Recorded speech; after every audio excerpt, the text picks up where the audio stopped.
Mimi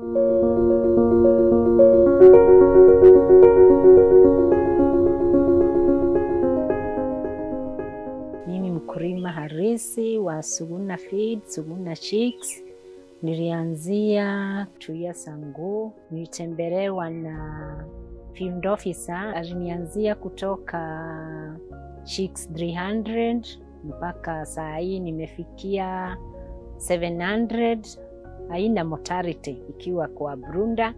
Hata ikiwa kumbwa, ukifeed vizuri, haikufangi ovyo ovyo. Kazi zingine zinakufa zikiwa na 3 weeks, zikiwa na 5 weeks. Kwa hivyo tumepelekana vizuri.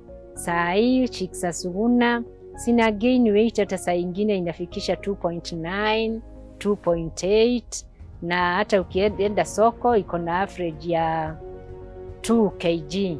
Na nikienda soko nikiuza na njisaidia na mambo ya nyumbani, kuna watoto wako shule. Hata saa hii nimelipia mmoja college, mambo ya hapa homestead, chakula tunaisaidiana na bwanangu, mambo ya kukula hapa na mambo zingine, family affairs.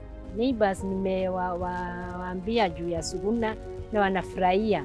Wengine hata niko na wengine wakulima 5 saa hii wako ready kujoin Suguna.